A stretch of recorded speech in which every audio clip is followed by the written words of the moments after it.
네, 안녕하세요. 오랜만에 여러분들 없이 또 수업을 진행을 합니다. 온라인 수업이 이번 주를 끝으로 이제 마지막이 되네요. 그래서 이제 영상을 더 이상 찍을 일이 없을 것 같은데 또 복습을 하는 친구들에서 영상을 계속 찍어서 올려야 할까도 고민을 하고 있는 그런 상황입니다. 그거는 제가 이제 본 수업 때, 대면 수업 때 한번 여러분들 의견을 여쭤보고 결정을 하도록 할게요. 자, 이제 오늘은 우리 수능에서 중요한 메인 테마 중 하나인 사회구조와 일탈행동 이론에 대해서 소개해드릴 예정이고요. 이 일탈행동을 배우기 전에 우리 지난 시간에 배웠던 내용을 한번 복습을 해봅시다. 자, 우리가 지난 시간에는요, 이렇게 공식 조직과 비공식 조직을 배웠었습니다. 자, 공식 조직은 일단 뭐였죠? 대표적인 사례가 이제 회사나 학교, 정당, 공무원 집단 등이 있었는데 뚜렷한 목표를 중심으로 구성원의 지위와 역할이 명백하게 구별되고 체계화된 집단, 그걸 이제 공식 조직이라고 한다고 했고요. 쉽게 말해서 회사 생각하면 된다라고 말씀을 드렸네요. 이 회사에서 일을 하다 보면 사람들이 스트레스를 받을 거 아닙니까? 이렇게 스트레스를 풀 수 있는 하나의 사모임이 생기게 되는데요. 그거를 뭐라 합니다? 이게 바로 비공식 조직이 된다라고 말씀을 드렸네요. 이 비공식 조직의 핵심은 어디 안에? 맞습니다. 공식 조직 안에서. 공식 조직 안에서 사람들이 서로 상호작용하는데 형성된 것으로 무슨 인간관계를 바탕으로 한다고 했죠? 맞습니다. 친밀한 인간관계를 바탕으로 한다라고 말씀을 드렸네요. 서로 친해지기 위해서 스트레스를 풀기 위해서 만든 하나의 사모임. 그래서 대표적인 사례가 사내 동호회가 된다라고 말씀을 드렸던 것 기억을 해두시면 될 것 같고요. 친밀한 인간관계를 띠기 때문에 우리가 지난 시간에 배웠던 7가지 사회 집단 중에서 무슨 집단의 성격을 띈다? 맞습니다. 1차 집단의 성격을 띠는 사회 집단이라고 이렇게 말할 수 있다는 것도 기억을 해두시면 좋겠네요. 그 다음에 우리가 그 다음으로 배운 개념은 자발적 별사체입니다. 이 자발적 별사체 같은 경우는 기존에 있었던 사회 집단들 말고 현대사회에 접어들면서 새롭게 등장한 사회 집단들이 있는데 그 사회 집단들을 설명해 나타난 새로운 개념이고요. 크게 3가지로 분류를 한다고 했는데 뭐랑 뭐가 있다고 했죠? 맞습니다. 첫 번째로 친목 집단이 있고요. 그 다음에 이익 집단이 있고요. 그 다음에 시민단체가 있네요. 이들은 각각의 목적이 있죠. 친목 집단은 뭘 추구해요? 말 그대로 친목을 추구합니다. 이익 집단은 이익을 추구하는데 어떤 이익? 맞습니다. 사익을 추구하는 집단이었고요. 그 다음에 시민단체도 이익을 추구하지만 누구의 이익? 맞습니다. 공익, 공공의 이익을 추구하는 집단이었어요. 이렇게 기억을 해두시고요. 자, 그 다음에 이 자발적 별사체는 여기 나와있는 것처럼 구성원들이 공동의 관심사를 기반으로 자발적 의사에 따라서 형성됐다라는 특징이 있고요. 자, 다익과 탈퇴가 어떻다고 했죠?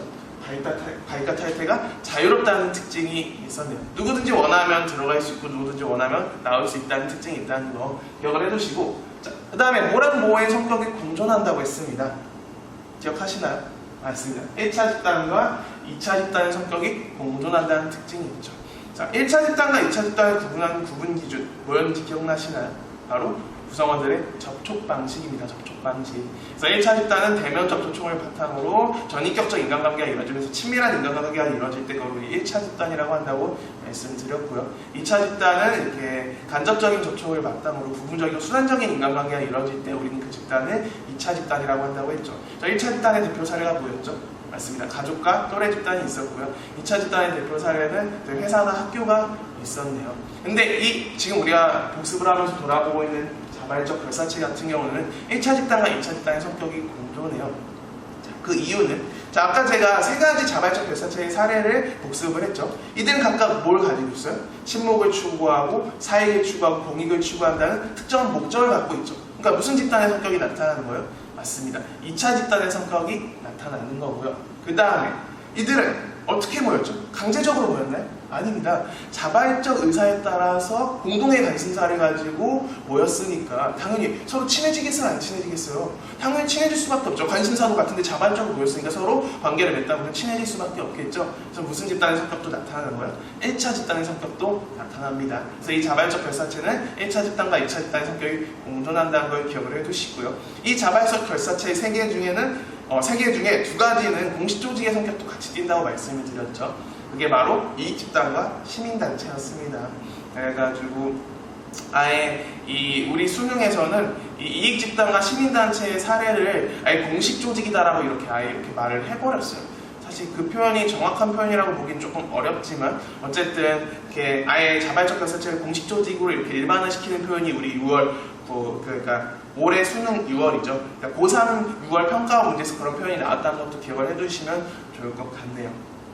그래서 그리고 친목 집단의 사례는 동호회랑 동아리 같은 게 있고, 이익 집단의 사례는 직능 집단, 같은 직업군을 가진 사람들이 모여서 만든 하나의 단체인 직능 집단이 있고, 그 다음에 노동조합 기억해 두시면 좋을 것 같고요. 그 다음에 시민단체의 사례는 환경단체나 보호단체 같은 거 생각하시면 될 것 같습니다. 네, 이 정도 기억을 해두시고요.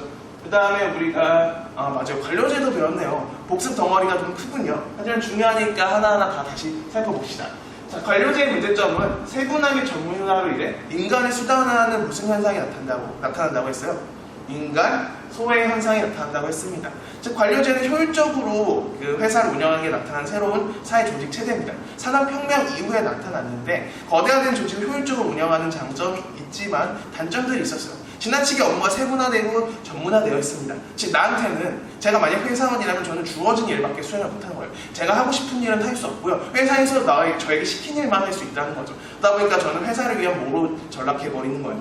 회사를 위한 도구로 전락하는 거죠. 그래서 이제 인간 소외 현상이라고 말씀을 드렸고요. 그 다음에 이 관료제에서는 성문화된 규약과 절차가 있습니다. 성문화는 다른 말로 뭐라고 제가 말씀을 드렸죠? 맞습니다. 문서화라고 말씀을 드렸죠. 규칙화 절차가 이렇게 문서화되어 있어요. 그래서 이 규칙화 절차를 반드시 따라야 하는데, 그러다 보니까 다양한 문제점이 발생하는 그 중에 하나가 바로 목적 전치 현상이죠. 지나치게 규칙화 절차를 강조한 나머지 본래 목적을 달성하는데 오히려 방해가 되는 현상을 말한다고 말씀을 드렸고, 대표적으로 병원 응급실 사례를 들 수 있다고 말씀을 드렸네요. 그 외에도 이제 창의성과 자율성이 떨어지기도 하고, 유연성도 떨어지고, 사회 변화에 적응하지 못하는 경직성의 문제도 나타난다 등등 다양한 문제점들을 소개해드렸죠. 전부 다 성문화된 규약과 절차로 인해 나타나는 문제점이었고요. 그 다음에 연공서열주의. 혹시 연공서열주의가 뭐였는지 기억나시나요? 맞아요. 그냥 자동적으로 연차가 쌓이면은 승진과 임금의 상승이 보장되는 시스템입니다. 그러다 보니까 사람들이 뭐에 빠진다고 했죠?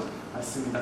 무사안일주의. 수동적으로 자신한테 맡겨진 일만 수행하고 새로운 도전을 하지 않는 무사안일주의에 빠진다라고 제가 말씀을 드렸었네요. 그 외에도 이 관료제 시스템은 사람들의 관계가 어때요? 맞아요. 수직적입니다. 위계사회화되어 있어요. 그래서 경영이 민주적이다, 비민주적이다. 비민주적 경영의 문제점이 나타난다는 거, 이것까지 기억을 해두시면 되고요. 그래서 관료제가 이런 식으로 다양한 문제점이 나타나니까 이 관료제에서 벗어나는 현상이 나타나고, 그걸 뭐라 합니다? 맞습니다. 그거를 탈관료제화 현상이라고 했죠. 이 탈관료제는 대표적으로 팀제랑 네트워크 조직을 여러분들이 기억을 해두시면 되고요. 이들의 특징은 정확하게 관료제랑 반대니까 여러분들이 이해하기 아마 쉬우실 거라고 생각합니다. 그리고 관료제는 그 조직의 구성원들에게 심리적 안정감을 준다는 장점도 있는 반면에, 반대로 탈관료제는 유연성이나 창의성을 극대화시키는 데는 오히려 더 장점이 있지만 단점은 오히려 성과제다 보니까 성과를 못 내면 자신의 자리가 보장이 되지 않죠. 또 조직원들에게 심리적 안정감을 주지 못한다는 또 단점도 있었다는 거, 이 정도 기억을 해두시면 될 것 같네요. 이제 오늘 수업인데요. 여기에 굉장히 맛있는 제가 라면 짤을 갖고 왔습니다. 라면 좋아하시나요? 저도 라면 참 좋아합니다. 요즘에 다이어트 중이라서 라면을 끊은 지가 조금 됐는데 보니까 굉장히 먹고 싶네요. 제가 이 짤을 보여드렸을 때 이제 학생들 반응이 다행인데, 맛있겠다라고 하는 친구도 있고 국물이 너무 없어서 짤 것 같다라고 말하는 친구도 있었네요. 어쨌든 이 라면과 다음은 치킨 짤을 갖고 왔습니다. 목살인데 맛 없을 것 같다라고 얘기하는 친구도 있었지만, 사실 치킨은 맛이 없을 수가 없죠. 제가 적당한 온살을 찾을 수가 없어서 이 뻑살로 갖고 왔는데, 저도 야들야들한 살을 더 좋아하긴 하거든요. 또 TMI 한다고요? 저도 알아요. 어쩔 수 없어요. 저는 말이 많거든요. 뻔뻔하죠. 자, 어쨌든 이 사진을 제가 왜 갖고 왔냐면, 여러분들의 미래를 제가 이렇게 자극시키려고 갖고 온 게 아니라, 이 둘은 뭐의 대명사거든요. 뭐의 대명사죠? 맞습니다. 바로 야식의 대명사예요. 야식의 대명사. 야식 좋아하시나요? 저도 야식 참 좋아요. 근데 야식을 안 먹으려고 노력하고 있는데, 저는 이제 밤에 야식을 먹는 행위도 하나의 일탈행동이 될 수 있다고 생각을 했었어요. 뭔가 먹을 땐 너무 좋은데 먹고 나면 괜히 먹었어 하면서 뭔가 죄책감이 느껴지는 그런 행동이더라고요. 오늘 주제가 혹시 뭔지 기억나시나요? 오늘 주제가 바로 일탈행동입니다. 그래서 제가 오늘 밤에 야식을 먹는 행위가 하나의 일탈행동이 될 수 있지 않을까라는 생각으로 한번 수업을 이렇게 열어봤어요. 그래서 오늘은 일탈행동에 초점을 맞추시면 될 것 같고요.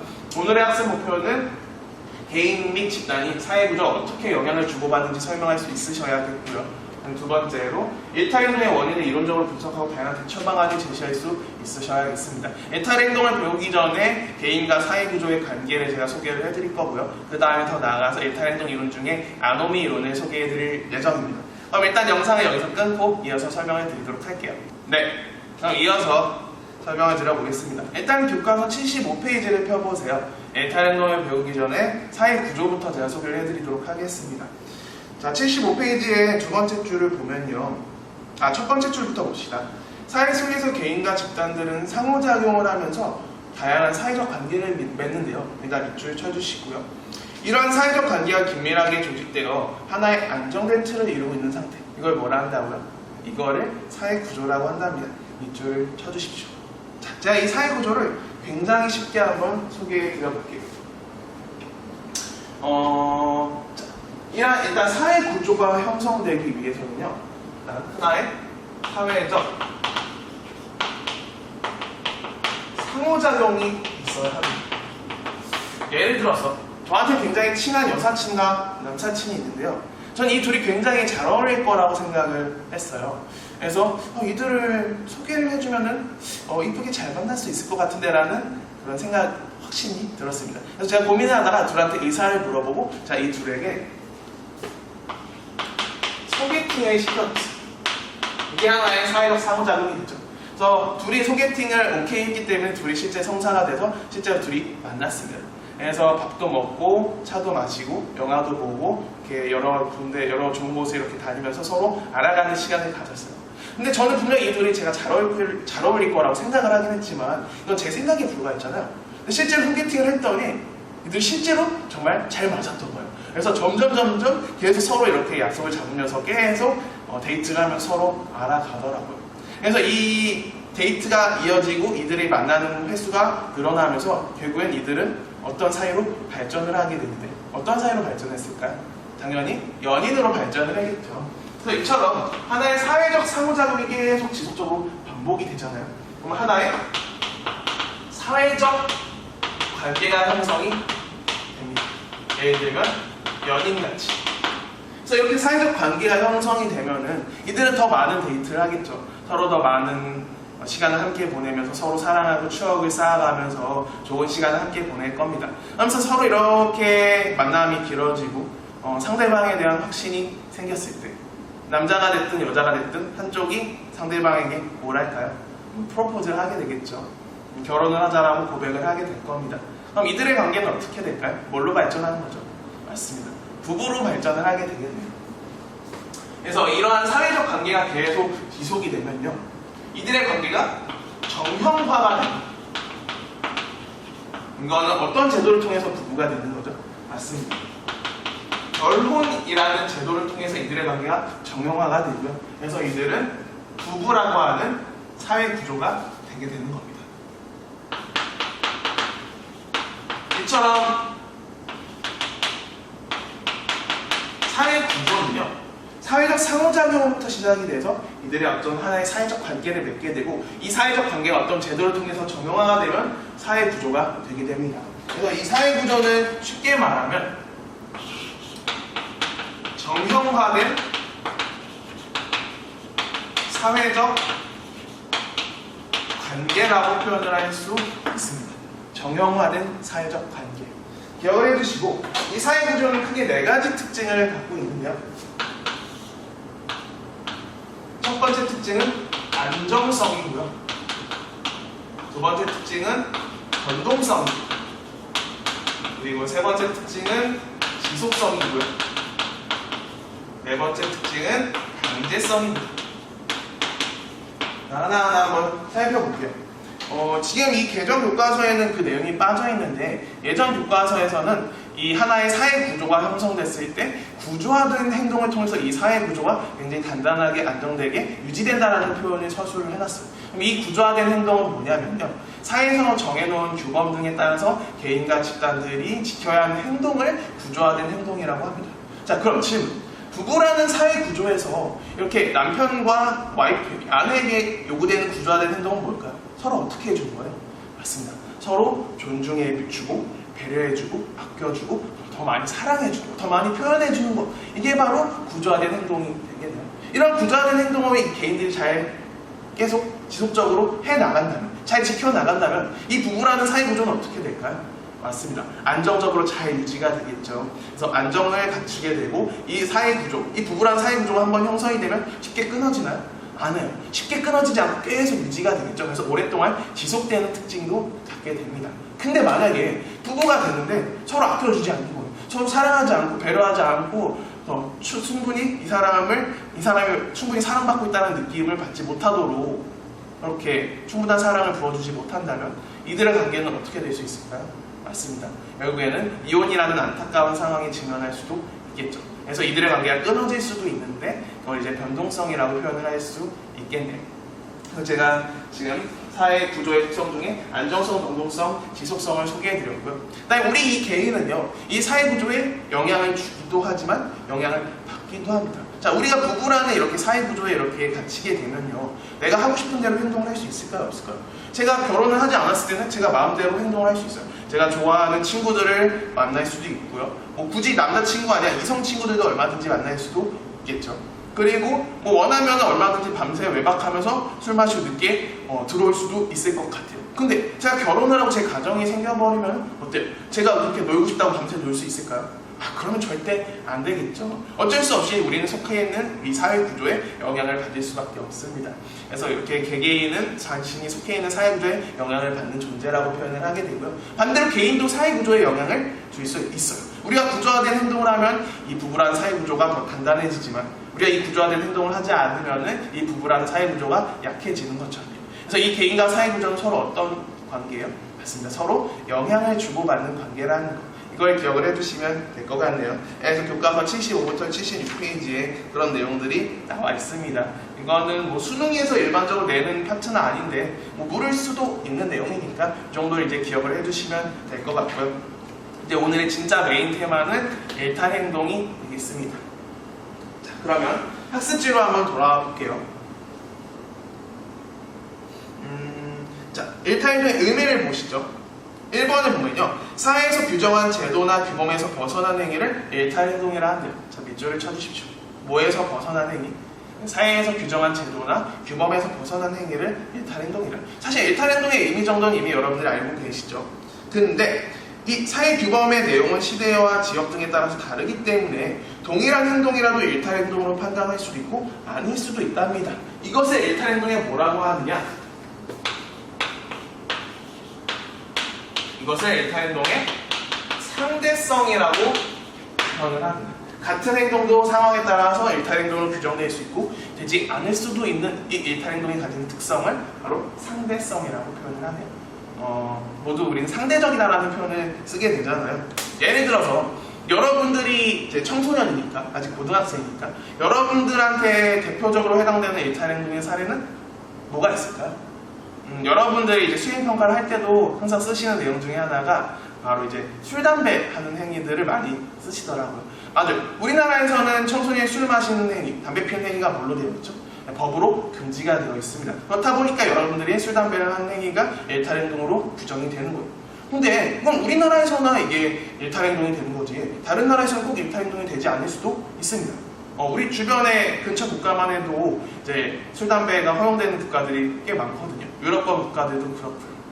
그러니까 동일한 행동인데도 그 나라가 정한 법이나 제도에 따라서 일탈 행동이 될 수도 있고 되지 않을 수도 있죠. 그게 바로 일탈 행동이 가지는 뭐라고요? 맞습니다. 상대성입니다. 그리고 이 일탈 행동의 상대성에 주목한 이론이 우리가 이제 다음 시간에 배우게 되는 낙인 이론이에요. 이 상대성과 낙인 이론은 밀접한 관계가 있으니까 이걸 꼭 기억을 해두시면 좋을 것 같고요. 자, 그러면은 이 일탈 행동들이 다양하게 나타나는데 이 다양한 일탈 행동들을 설명하는 이론이 우리 수능에서는 총 4가지가 나오게 됩니다. 이 4가지 이론들이 어떤 것들이 있는지 지금부터 한번 살펴볼게요. 그럼 잠깐 끊었다가 이어서 설명을 해보도록 하겠습니다. 네, 그럼 이어서 일탈 행동을 설명하는 이론들을 한번 소개해 볼게요. 자, 학습지를 보시면은 이 일탈 행동 이론들은 무슨 이론을 토대로 하고 있고요? 기능론을 토대로 한 일탈 행동 이론이라네요. 동글고양이 1번을 보시면 사회 구성 요소들이 각각 주어진 기능을 적절하게 수행하지 못하고요. 밑줄. 가치와 규범에 대한 사회적 공유가 낮거나 밑줄. 사회가 실패했을 때 밑줄 일탈 행동이 발생한다고 보네요. 이건 이제 기능론에서 일반적으로 설명할 수 있는 일탈 행동의 발생 원인이고요. 이 기능론 중에서도 사회 이론 중에서도 오늘은 제가 아노미 이론들을 소개해 드릴 겁니다. 이 아노미 이론은 이론 명칭이 동일한데 이 아노미 이론을 주장하는 학자가 2명이 있어요. 2명. 그래서 이 둘을 구분해서 알아두셔야 하고요. 먼저 첫 번째로 듀르켐이라는 학자가 주장한 아노미 이론을 한번 살펴봅시다. 이 듀르켐이라는 학자는요, 이 아노미 상태를 뭐라고 정의했느냐? 바로 무규범 상태. 즉, 규범이 없는 상태로 아노미 상태를 정의했습니다.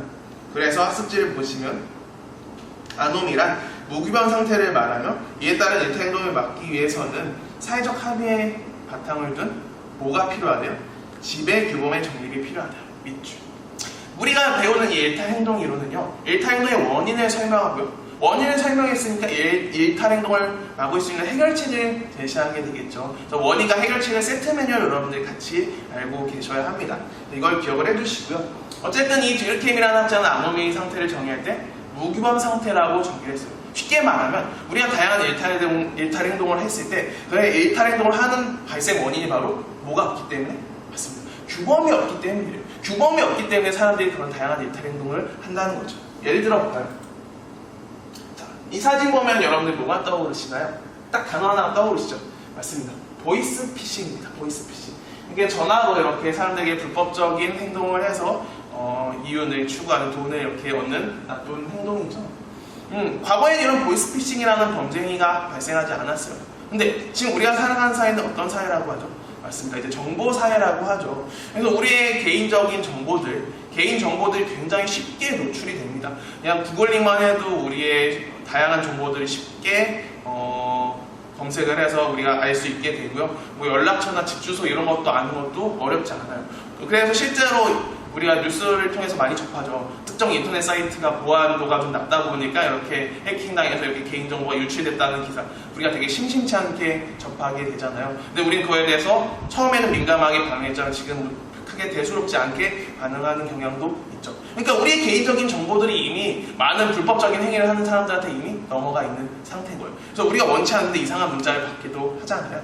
그런데 이것도 이제 마찬가지예요. 이제 이 듀르켐이 주장한 아노미 이론은요, 사회가 변동이 됐는데 그 사회가 변동이 됐으면 그에 따라서 맞춰서 사회 규범도 변동이 되고 맞춰서 이렇게 정립이 돼야 되는데 이 사회 변동에 따라가지 못하는 거예요. 그래서 그 규범이 하나가 정립이 되지 않았기 때문에 우리들은 그 지킬 규범이 없기 때문에 우린 자연스럽게 그 지킬 규범이 없어서 일탈 행동을 자연스럽게 하게 될 수밖에 없다라고 얘기를 합니다. 규범이 있다면 우린 그 규범을 잘 따르게 되니까 일탈 행동을 하지 않을 텐데 규범이 애초에 정립이 안 돼 있으니까 우리는 일탈 행동을 할 수밖에 없다라고 얘기하는 거예요.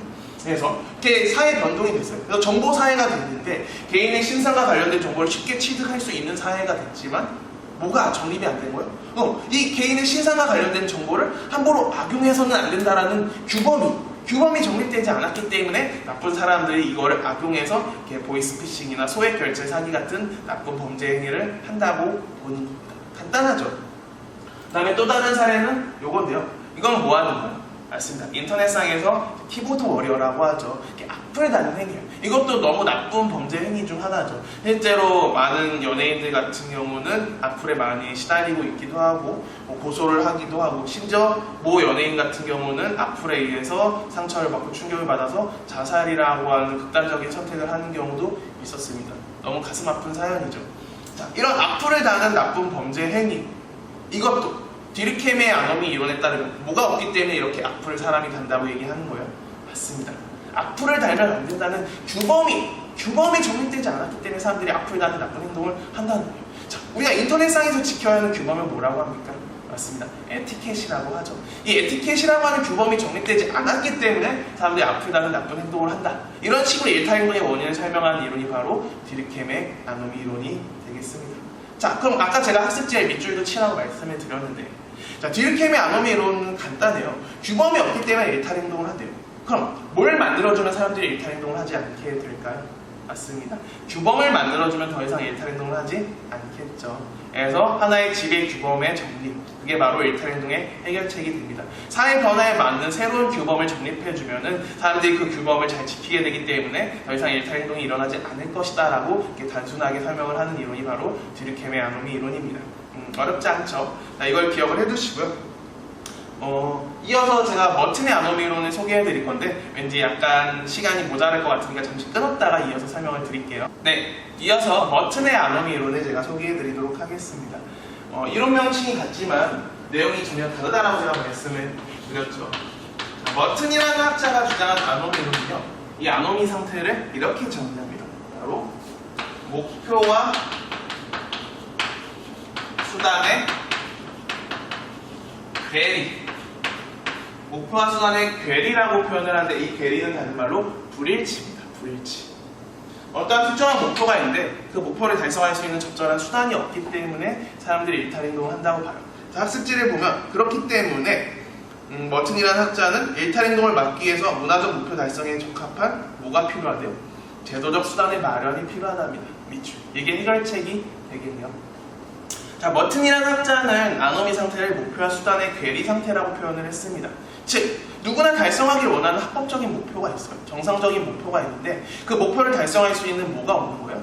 적절한 수단이 없는 거예요. 그러다 보니까 사람들이 부적절한 수단으로 그 목표를 달성하고자 할 때 일탈 행동이 발생한다라고 이렇게 말을 하네요. 이 머튼의 아노미로 설명할 수 있는 대표 사례 중에 하나가 바로 이겁니다. 사람들은 누구나 뭘 많이 벌고 싶어 하죠? 약간 제 모션이 저렴하지만 맞아요. 돈을 많이 벌고 싶다는 목표가 있습니다. 이건 누구나 동의해요. 저도 돈을 많이 벌고 싶습니다. 돈이 많으면 살기 편하니까요. 살기 좋으니까요. 돈을 벌고자 하는 목표는 누구나 동의하는 목표일 겁니다. 근데 그 돈을 벌고자 하는 목표를 달성할 수 있는 수단이 모두에게 동등하게 균일하게 제공이 되고 있나요? 우리는 모두나 충분한 일자리가 제공되어 있고 충분한 임금을 받고 있나요? 그렇지 않죠. 누구에게나 모두 평등하게 돈을 벌 수 있는 기회가 제공되지 않습니다. 근데 사람들이 누구나 돈을 벌고 싶어 하잖아요. 많은 돈을 쥐고 싶잖아요. 그러니까 사람들이 뭘 한다고요? 범죄 행위를 하는 거예요. 불법적으로 사기도 하고, 투기도 하고, 도박도 하고, 그다음에 강도짓도 하고, 도둑질도 하고, 다양한 범죄 행위를 하면서 돈을 벌고자 하는 목표를 달성하고자 할 때 이들의 이 일탈 행동을 머튼의 아노미 이론으로 설명할 수 있겠네요. 그 다음에 여러분들 입장에서는 최근이 시험기간이었잖아요. 우리가 이제 시험기간 끝나고 첫 수업인데 여러분들 시험기간의 목표는 뭘까요? 맞아, 아무래도 시험 성적을 잘 받고 싶다라는 목표가 있겠죠. 근데 그 목표를 달성할 수 있는 적절한 수단이 제공이 되지 않다 보니까 여러분들 이제 불법적인 수단으로 좋은 성적을 받으려 합니다. 그래서 이거는 이제 사실 이제 옛날 방법이라 이제 딱히 먹힐 만한 것들도 아니기도 한데 다양한 제가 컨닝 방법을 소개해 드립니다. 선생님이 컨닝 방법도 소개해주고 참 좋은 선생님이죠. 죄송합니다. 아무튼간 그래서 이거는 이제 실제로 대학교 때 이뤄졌던 많은 컨닝 방법들인데 이렇게 손톱에다 정말 깨알같이 작은 글씨로 쓰기도 하는데 이거는 이제 우리가 그 대학교에서는 이렇게 물병 같은 거, 음료수병 같은 거 많이 들고 수업 들어가거든요. 수업 시간이 길다 보니까. 근데 여기 보면 이렇게 프린팅이 되어 있잖아요. 어떤 음료수는. 근데 그 폰트를 맞춰가지고 다양한 원소 기호를 지금 여기다 적어놓은 짤이에요. 이런 식으로 시험 보는 내용을 똑같이 프린팅해가지고 놓고 마치 물 마시는 척하면서 보면서 이렇게 컨닝을 하는 거죠. 사실 이것도 처음에 참신한 방법이었는데 이제 너무 고전적인 방법이 돼서 시험 볼 때 물통 같은 거 다 바닥에 내리라고 하죠. 그래서 이제 더 이상 먹히지 않고요. 뭐 이것도 이제 같은 맥락으로 이렇게 립글로즈 같은 더 작은 그런 도구에다가 이렇게 프린팅을 해놓지만 이것도 이제 먹히지 않습니다. 필통도 다 내리라고 하니까. 이렇게 손바닥에 빼곡히 하는 분도 있고, 그 다음에 이거는 이제 좀 머리를 쓴 건데, 여기 보면 화살표 표시가 있어요. 그래서 각도를 이용해서 거울을 가지고 컨닝을 하는. 제가 봤을 땐 이런 머리를 가지고 컨닝 방법을 연구하느니 이 시간에 공부를 한 잔라도 더 했으면 원하는 점수를 받지 않았을까 싶긴 한데, 아무튼 이런 컨닝 방법도 있고요. 그다음에 이제 여학생들 같은 경우는 이제 가능한 건데, 이제 이렇게 짧은 치마를 입은 다음에 그 치마 끝에다가 여기다 이렇게 컨닝 페이퍼를 붙여놓는 거예요. 시험 볼 때 슬쩍슬쩍 올려가지고 이렇게 보기도 하고, 그 다음에 제가 수 이상 잘랐는데 이렇게 옷이 좀 이렇게 헐렁한 옷 있잖아요. 그러면 이 안쪽 옷 앞면에다 이렇게 컨닝 페이퍼를 하고 이렇게 쓱 이렇게 해가지고 이렇게 보고 다시 덮고, 이런 식으로 해서 남자 선생님들이나 남자 조교들이 컨닝하고 이렇게 뭐 터치를 할 수 없게끔 이렇게 교묘하게 컨닝을 하는 방법도 있더라고요. 근데 사실 이런 다양한 컨닝들 하면 안 되는 거잖아. 이것도 이제 하나의 일탈 행동이 되는 건데, 이런 일탈 행동을 설명할 때 머튼의 아노미 이렇게 설명을 하는 거예요. 누구나 성적을 받기를 원하는 목표가 있는데 이 목표를 달성할 수 있는 뭐가 없다? 제도적인 수단이 마련되지 않았으니까 학생들이 이렇게 커닝을 통해서 이렇게 높은 성적을 받으려고 한다고요. 뭐가 마련이 안 될 거예요? 왜 수단이 마련이 안 됐다라고 생각을 할까요? 제가 학생의 입장에서 볼 때는 시험 기간이 너무 짧아요. 일주일에 많게는 막 3과목, 4과목, 5과목씩, 일주일이 아니라 하루에 막 3, 4과목씩 보는 것도 있고요. 그 다음에 공부할 수 있는 여건이 충분히 마련되어 있지 않네요. 특히 이런 코로나 같은 지금 시국에서는 이런 도서관이나 이런 것도 가기 조금 꺼려지죠. 근데 집에서는 공부하기에 환경이 적당하지 않잖아요. 너무 수많은 유혹되는 사람이 공부를 할 수 없는 나약한 존재가 되어버리는데, 그래도 우리가 시험 기간에 공부를 잘하고 싶은데 공부할 수 있는 적절한 장소가 제공이 되지 않기도 하고, 그 다음에 말씀드렸듯이 시험 기간이 충분하게 보장이 되면 충분히 열심히 공부해가지고 시험을 준비할 수 있을 텐데, 제가 학생 입장에서는 정말 짧은 기간에 수많은 과목, 10과목 이상의 과목들의 수행평가를 준비하면서 그 와중에 동시에 시간 쪼개서 시험 공부를 준비해야 하니 당연히 공부에 스트레스가 많을 거고 시험을 제대로 준비하기 어려울 거라는 생각이 들어요. 그러다 보니까 아무래도 좋은 성적을 받고 싶지만 공부할 시간이 제도가 충분히 마련되지 않으니까 이런 불법적인 수단으로 좋은 성적을 받으려고 하는 게 아닐까 라고 제가 한번 포장해봤습니다. 뭐 어떤 상황이 있어도 컨닝은 사실 포장할 수 없는 행동이긴 하지만, 이제 이게 머튼의 아노미를 제가 적용한다면 이제 이런 식으로 이들의 일탈 행동을 설명할 수 있다는 거예요. 목표가 있는데 그 목표를 달성할 수 있는 적절한 수단이 없기 때문에 사람들이 일탈 행동을 한다라고 얘기를 하는 거고요. 그럼 제가 소개해드린 이 두 가지 사례, 사람들이 다양한 범죄 행위를 하는 것과 이런 청소년 친구들이 컨닝을 하는 행동, 이런 일탈 행동을 막기 위해서는 뭐가 마련이 돼야 한다고요? 맞습니다. 제도적인 수단이 마련이 돼야 한다고요. 그래서 사람들이 충분히 일을 할 수 있는 일자리, 충분한 일자리를 보장해주고 충분한 임금을 보장해주면 사람들이 더 이상 나쁜 범죄 행위를 하지 않을 거고요. 청소년들이 충분히 공부할 수 있는 공간과 장소, 그리고 충분한 시험 기간들을 보장해준다면 우리 청소년 친구들이 일탈 행동을 더 이상 하지 않을 거라고 일탈 행동의 대책을 제시하는 게 바로 머튼의 아노미 이론입니다. 어때요? 어렵지 않죠? 간단합니다. 자, 그러면 오늘 학습 목표를 다시 한번 봅시다. 개인 및 집단이 사회 구조가 어떻게 영향을 주고받는지 설명할 수 있겠나요? 개인과 사회 집단, 그리고 사회 구조는 서로 영향을 주고받는 관계다. 이걸 기억을 해두시고요. 두 번째, 일탈 행동의 원인을 이론적으로 분석하고 다양한 대처 방법을 제시할 수 있겠나요? 좋아요. 그러면 오늘은 처음 배운 이론이니까 제가 키워드를 소개해 드려보겠습니다. 먼저 디르켐의 아노미 이론인데요. 디르켐의 아노미 이론은 아노미 상태를 뭐라고 정의했다고요? 맞습니다. 규범이 없는 상태로 정의했습니다. 그래서 무규범 상태, 이게 대표적인 키워드가 될 거고요. 결국엔 이 규범이 없다는 내용을 다른 식으로 표현을 합니다. 그래서 규범의 약화, 규범의 혼란, 규범의 부재, 이 정도 표현으로 소개를 할 거예요. 그래서 어떤 방식으로든 규범이 없다는 내용이 서술이 되어 있을 테니까 이 표현을 찾으면 여러분들은 무조건 디르켐의 아노미 이론으로 가시면 되겠고요. 자, 머튼의 아노미 이론의 키워드도 제가 소개해 드릴게요. 머튼의 아노미 이론은 아노미를 뭐라고 정의했다고요? 바로 목표와 수단의 괴리입니다. 목표와 수단의 괴리. 근데 이 괴리는 다른 말로 뭐라고요? 다른 말로 불일치입니다. 이런 식으로 표현이 나오게 될 거예요. 어쩔 수 없어요. 이게 정의니까 이 표현이 지문 안에 녹아져 있을 거고요. 근데 여기서 말하는 이 목표는 누구나 달성하기 원하는 정상적이고 합법적인, 누구나 동의하는 목표입니다. 근데 이 정상적이고 합법적인 목표를 달성할 수 있는 정상적 수단이 있어요, 없어요? 없단 말이에요. 그렇기 때문에 어떤 수단은?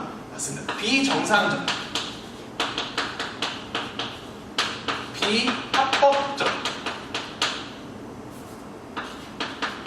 비합법적 수단을 가지고 이 목표를 달성하려고 한대요. 이건 바꿔 말하면 불법적이라고도 바꿔 표현할 수 있겠네요. 그래서 이런 식으로 정상적인 목표에 대해서 서술하되 이 정상적인 목표를 달성할 수 있는 적절한 수단이 없어서 비정상적이고 불법적이고 비합법적인 수단으로 그 목표를 달성하려는 내용이 지문에 서술되어 있다. 그럼 누구의 아노미? 머튼의 아노미로 가시면 되겠습니다. 어때요? 어렵지 않으시죠? 자, 그러면은 이제 우리가 기출 문제는 아직 풀 수가 없어요. 풀고 싶은데 뒤에 우리가 아직 배우지 않은 머튼이란다. 낙인 이론과 차별적 교재 이론이 남아 있거든요. 그래서 그 이론을 배워야지만 우리가 기출 문제를 풀 수 있기 때문에 오늘 여러분들이 지금 배운 내용으로만 풀 수 있는 수능 특강 문제를 제가 하나 실어놨습니다. 자, 시간을 드릴 테니까 이 문제를 한번 풀어보세요. 네, 어때요? 문제를 풀어보셨나요? 문제가 어렵진 않으셨을 겁니다. 자, 그럼 문제를 한번 같이 살펴볼게요. 다음은 일탈행동을 보는 가불에 대한 옳은 설명을 보기 위해서 고른 문제네요. 자, 갑을 보니까요. 현대사회는 새로운 규범이 제대로 정립되지 않은 상태에서 전통적인 규범이 약화되었다라고 표현을 하네요. 첫 문장부터 우리는 답을 찾을 수 있겠네요. 이건 누구의 아노미인 거예요? 맞습니다.